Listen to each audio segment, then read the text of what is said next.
దేవుని పరిశుద్ధ నామమునకు మహిమ కలుగును గాక. ఆమేన్.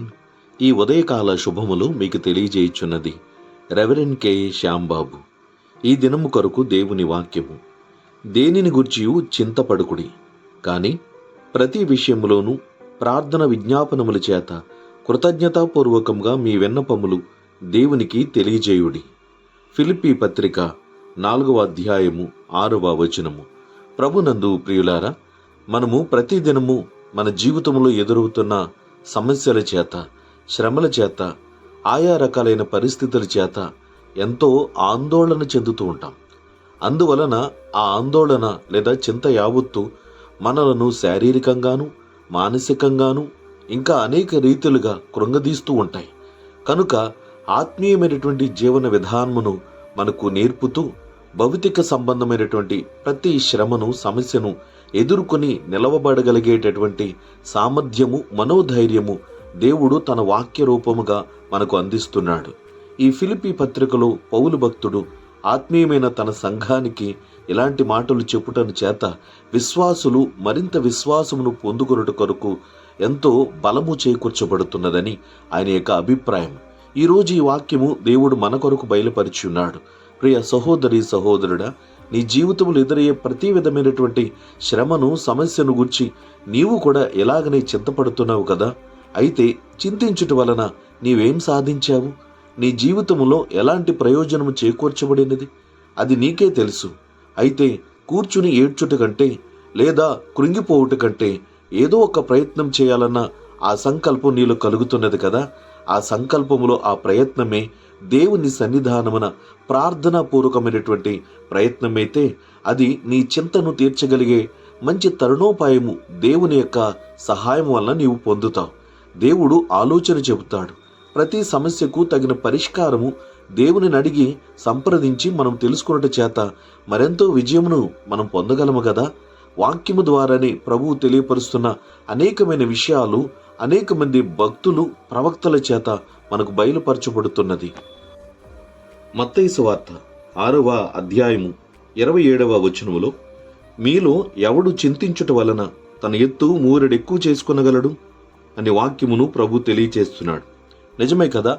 మనము చింతించుట వలన మనమేమీ సాధించేటువంటి పరిస్థితుల్లో ఉండలేవు. సమస్తమును మనకు సాధ్యపరిచే దేవుని సన్నిధిని ప్రార్థించుట తప్ప.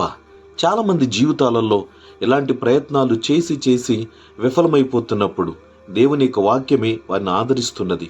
కనుక అపోస్తుడైన పేతురు రాసిన మొదటి పత్రిక 5వ అధ్యాయములో 6వ వచనములో, దేవుడు తగిన సమయమందు మిమ్మును హెచ్చించున్నట్లు ఆయన బలిష్టమైన చేతి క్రింద దేన మనస్కులయ్యుండుడి. ఆయన మిమ్మును గూర్చి చింతించుచున్నాడు కనుక మీ చింత యావత్తు ఆయన మీద వేయుడి అనే వాక్యమును తెలియజేస్తున్నాడు. సహోదరి, సహోదరుడా, ఈరోజు నీ జీవితంలో ఏ విధమైనటువంటి చింత కలిగి ఉన్నావో అది దేవుని సన్నిధిని బయలుపరచు లేదా వ్యక్తపరచు. అది నీ కన్నీటిపూర్వకంగా కావచ్చును, ప్రార్థనాపూర్వకమైన ఉపవాసము కావచ్చును. దేవుని సన్నిధిని అసాధ్యమైనది లేదు. కనుక నీవు చింతించి నీ సమయమును వృధా చేసుకొనకుండా విశ్వాసముతో ప్రభు సన్నిధిని మోకరించి మనస్ఫూర్తిగా దేవుని సన్నిధిని నీ ఆత్మను కొమ్మరించు, నీ కన్నీళ్లను కొమ్మరించు. తగిన జవాబును దేవుని వలన పొందుతావు. ఒకవేళ దేవుని సన్నిధిని జవాబు రాలేదు అని అపవాది నిన్ను కృంగదీయవచ్చును. కనుక అట్టి లౌకిక సంబంధమైన లేదా అపవాది సంబంధ మాటలకు నీవు విలువివ్వక వాక్యమును ఆధారం చేసుకుని ధైర్యముగా ముందుకు సాగు. దేవుడిని జీవితాన్ని బాగుపరిచి క్షేమమును, సమాధానమును కలిగిన సుదినములు అనుగ్రహింపచేస్తాడు. దైవాశీస్సులు కలుగునుగాక. ఆమేన్. ప్రార్థన. ప్రేమగల తండ్రి, ఘనమైన దేవానికి స్తోత్రాలు. దివ్యమైన నీ వాక్యము చేత మీరు మమ్మను బలపరుస్తున్నారు తండ్రి. భౌతిక సంబంధమైన జీవితములో దైనందిన కార్యక్రమముల చేత నిత్యము ఏదో ఒక సమస్య, శ్రమ మాకు తెలియకుండానే మాకు దాపురిస్తున్నాయి. వాటిని ఎలా జయించాలో తెలియక శ్రమ మీద శ్రమ, ఒక సమస్య తర్వాత మరొక సమస్య ఇలాగూ ఎడతెరిపి లేకుండా మమ్ములను అతలాకుతలం చేస్తున్నది. కనుక ఎవరికి చెప్పాలో, ఏం చెప్పాలో, ఎన్నిసార్లు చెబితే ఎదుటివారు ఏమనుకుంటారు అనేటువంటి అభిప్రాయంతో నలిగిపోతున్న బిడ్డలు అనేక మంది ఉన్నారు ప్రభువా. అవి మనుషులు తీర్చగలిగే సమస్యలు కాకపోయి ఉండవచ్చు, కానీ నీవు మాత్రము సమర్థుడో ప్రభువా. నీ సన్నిధిని తన కన్నీళ్లు విడుచుచు సహాయమును కోరుతున్న ప్రతి బిడ్డల యొక్క ఆర్తనాదమును, అంగలార్పును, విజ్ఞాపనమును, రోదన ధ్వని మీరు ఆలకించండి తండ్రి. తండ్రి, నీవు కృపగలిగిన దేవుడవు నాయన, కన్నీళ్లను లెక్క చేసే దేవుడవు, ప్రార్థన ఆలకించే దేవుడవు తండ్రి. నీ బిడ్డలు నీ సన్నిధి విజ్ఞాపన చేస్తున్నారు. వారి కొరకు నీ సేవకులుగా అనేకమైన విజ్ఞాపనలు నీ సన్నిధిని పెడుతున్నాం. సహాయం చేయండి. అవి ఆర్థిక సంబంధమైన సమస్యలు కావచ్చు, అనారోగ్య సంబంధమైన సమస్యలు కావచ్చు, వారి జీవితములలో ఇంకేవైనా కావచ్చు, కానీ ప్రభా సమస్తమును సరిచేయగలిగిన దేవుడవు నీవే గనక నీకు చేతులు జోడించి అడుగుతున్నాం. ప్రభా ప్రతి వారిని ఆదుకొనని తండ్రి, నీ మహిమను చూపండి, మీ సహాయమును దయచేయండి. పాపము చేత బంధించబడిపోయి దురలవాట్లకు నాయన లోనయ్యి తమ యొక్క బ్రతుకు తెరువు ఎరుగకుండా లౌకిక సంబంధమైన ఐహిక విచారాల చేత వారి సమయాన్ని వృధాపరుచుకుంటున్నామో ప్రభువా, వారిని దర్శించండి. ఆత్మీయమైన మేల్కొలుపు వారికి కలిగి చేయమని వేడుకుంటున్నాం.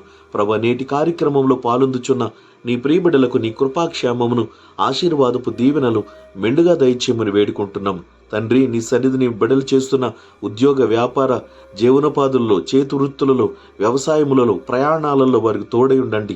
చదువుకున్న బిడ్డలకు చక్కటి జ్ఞానమును, తెలివిని, వివేచన దయచేసి వారి రాకపోకలలో క్షేమమును కలుగు చేయండి ప్రభువా.